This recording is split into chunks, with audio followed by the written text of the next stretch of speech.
uh, for the 90th time since the beginning of the pandemic. And I'm thankful for the members for making the adjustments that were necessary to continue the business of the people as we endeavored to work to crush the virus, to provide direct relief to everyday Americans who are struggling, and of course to revive our economy. Thankfully, due to the public health guidance and the vastly improving fortunes of the public health environment, both here at the Capitol and most importantly across the country, I was able to announce to members of the caucus that we will have our first in-person hybrid meeting when we return on Tuesday, June 15th. This week, we will consider several important pieces of legislation on the floor today. Of course, will be Congresswoman Grace Meng's COVID-19 Hate Crimes Act legislation. The violence that we've seen directed against our Asian American brothers and sisters shocks the conscience in New York City and throughout the country. And we must act decisively to stamp out anti-Asian violence whenever and wherever it is found. An attack on any of us, of course, is an attack on all of us. Dr. King made clear injustice anywhere is a threat to justice everywhere.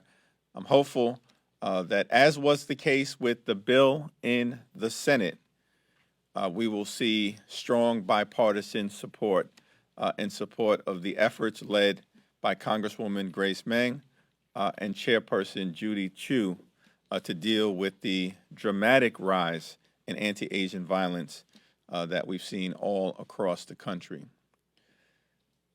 I'm also thankful that Chairman Benny Thompson has been able to negotiate with Ranking Member John Katko a bipartisan agreement with respect to the January 6th Commission, which can proceed through bipartisan appointments to try to ascertain what happened on that fateful day, January 6th, why it happened, and how do we prevent a violent attack and insurrection that we saw from ever happening again, an existential threat to our way of life and our democratic republic. I'm hopeful, of course, that we will see bipartisan support on the floor tomorrow.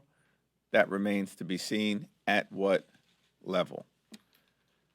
Lastly, as we move forward toward reopening the Capitol, it is, of course, important that we do so in a safe and secure fashion. I'm thankful for the leadership of Chairwoman Rosa DeLauro in that regard with respect to the supplemental security legislation that we will vote on at the end of the week. This is the citadel of our democracy.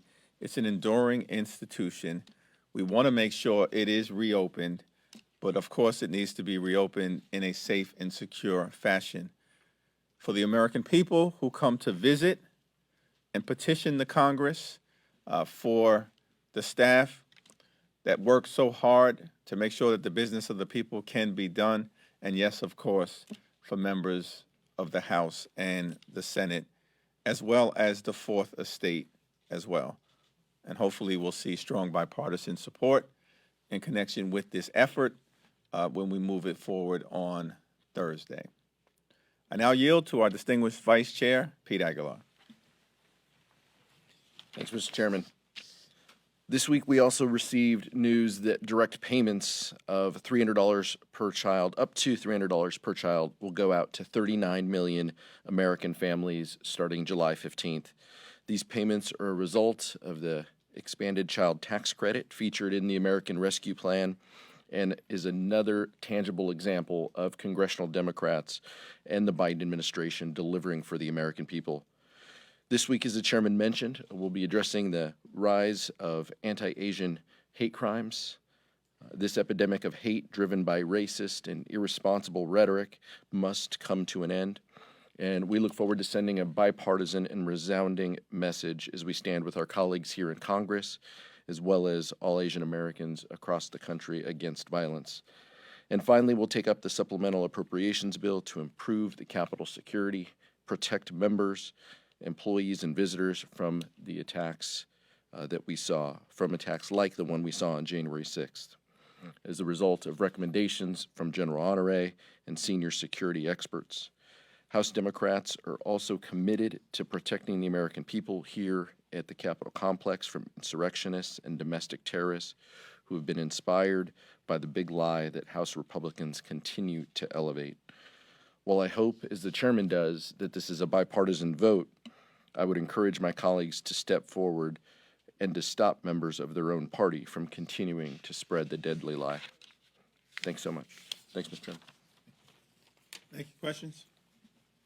On the commission, I wonder if you could respond generally to Leader McCarthy's opposition to it, but also specifically to the idea that it's duplicative. I mean, what does a commission get you that the honorary review, your various committee reviews, and kind of all the other people who are looking into this, what does a commission get you that those things didn't?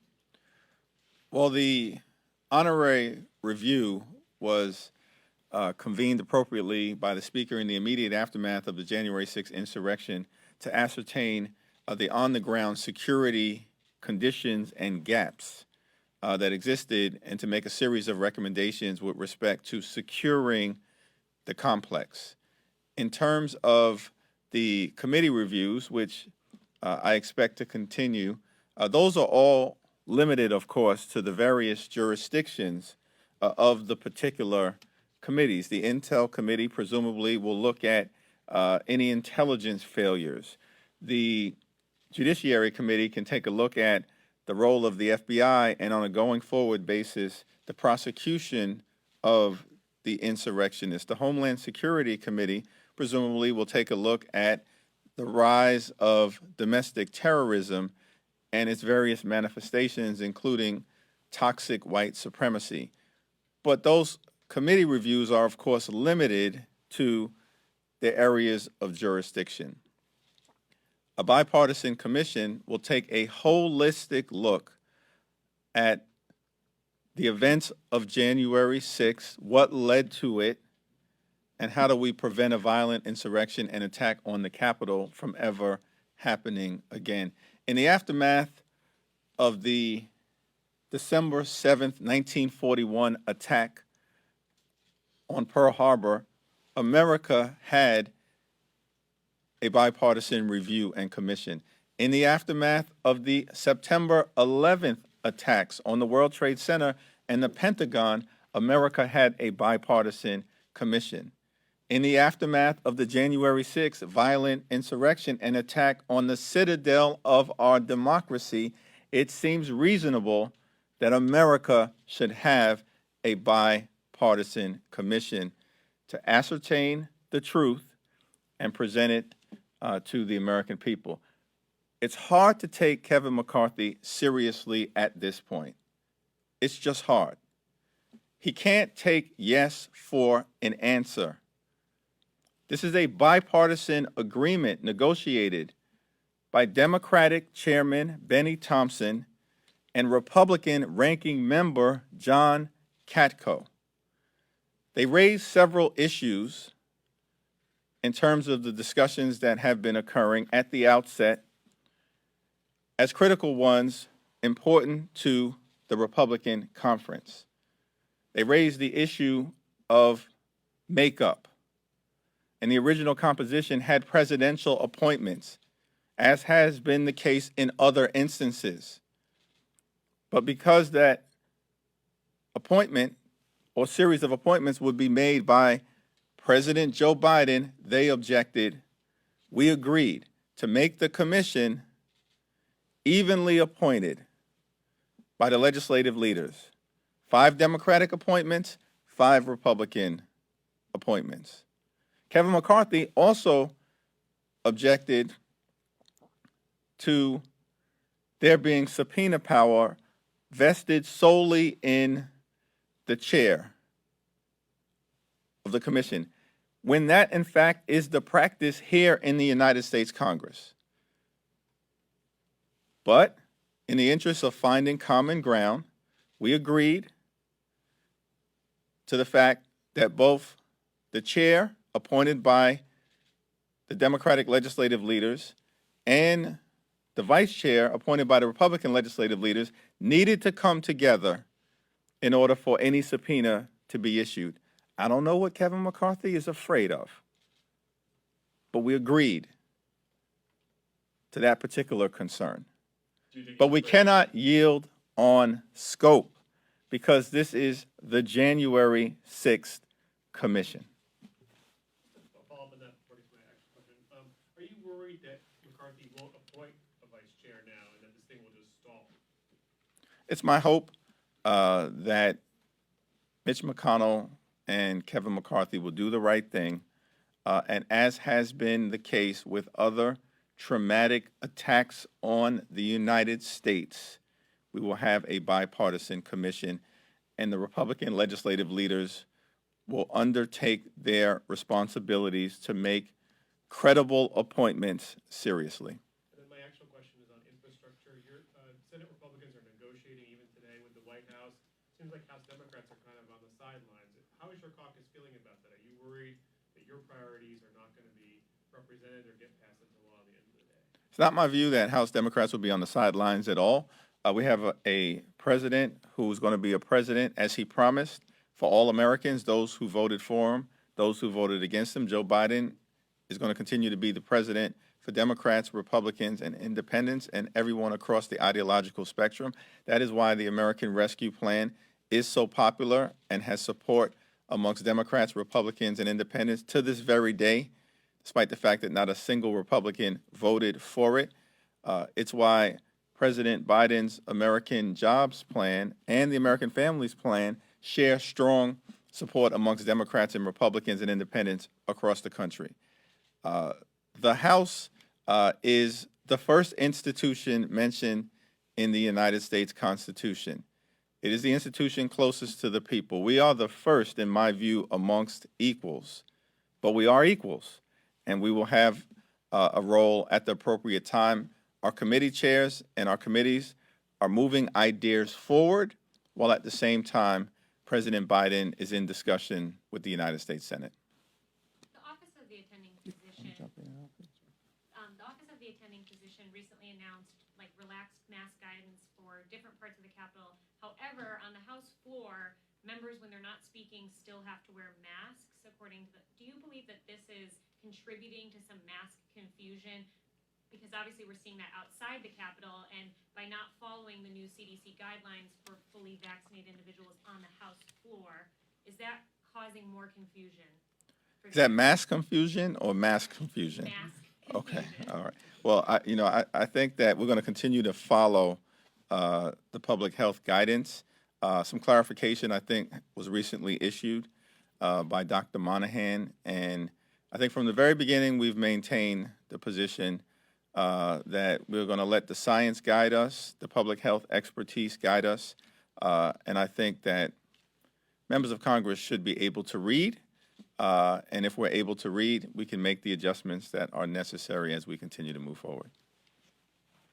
All I would add is that CDC guidelines are also very clear that workplaces can decide their own unique characteristics based on their conditions. And I think we would agree that the House floor is unique condition, especially with Republicans admitting that only 75% of their members are vaccinated. So until we receive the guidance, the further guidance from the Office of the Attending Physician on the House floor and within committee, we will be required to wear masks. But we're following the exact CDC guidelines, which says workplaces can be unique and different based on their conditions. We would encourage our colleagues on the other side of the aisle to encourage their members to become vaccinated, and hopefully the conditions outside of this building and within this building will change, and we can follow the Office of Attending Physicians' further guidance, and we look forward to that day. We really do.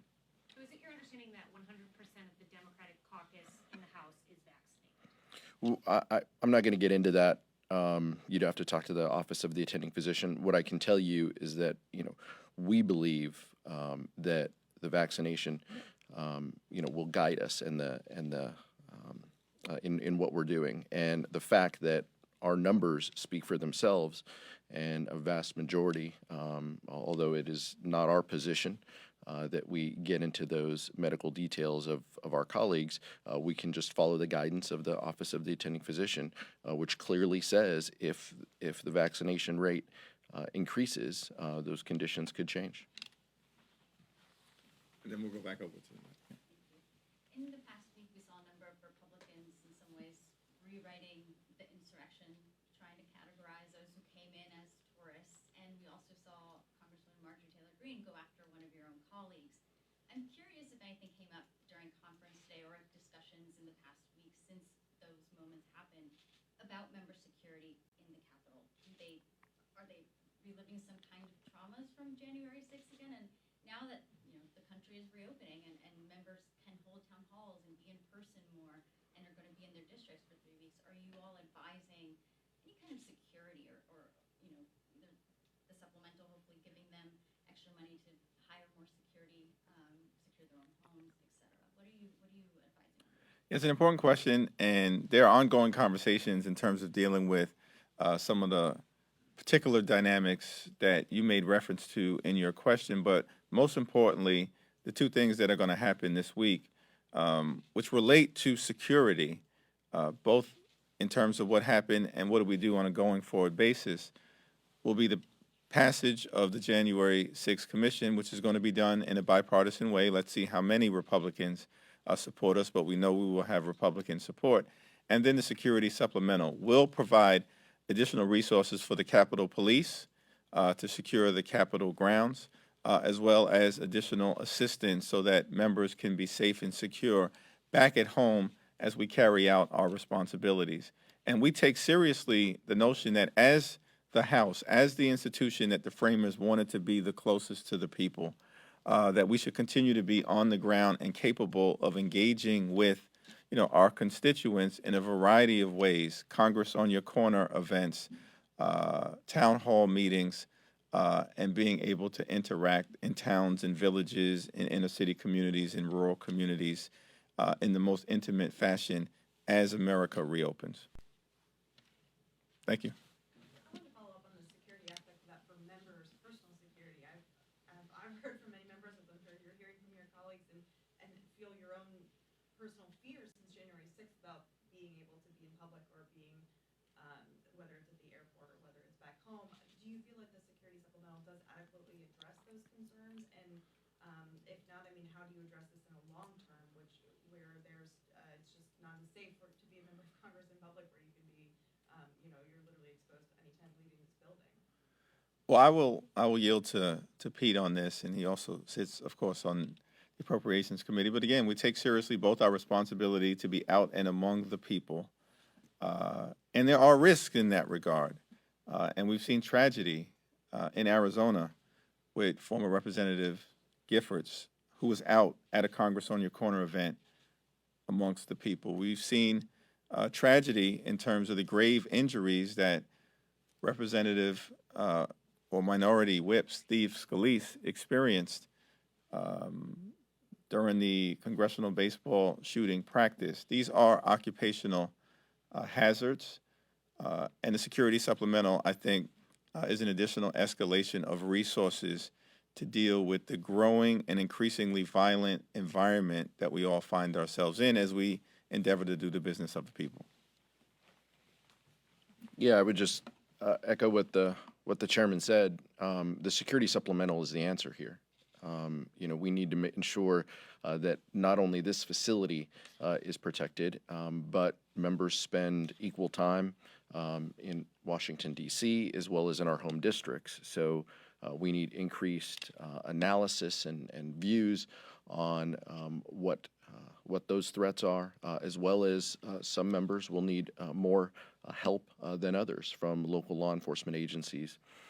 And so the answer to this is passing a supplemental that will give Capitol Police and Sergeant at Arms the tools necessary, as well as the resources and the people to carry out their jobs and their functions. We strongly feel that there is a lot of work can be done both on the coordination perspective with local law enforcement agencies when we are in our home districts, as well as whether it's our homes or other facilities that we visit. Most members of Congress have district offices that are not public buildings. Most of us rent district facilities in the commercial space, and so making sure that those facilities are hardened appropriately and protect our staff members is something that is very personal to all of us. And so we want to make sure that we can carry out that function.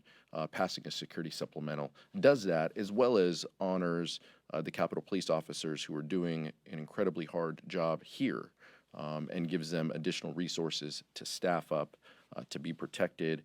There's trauma training and wellness training within the security supplemental for our current Capitol Police officers. I have no idea why House Republicans would vote against this, and I look forward to standing with my colleagues and passing this on Thursday. Last question?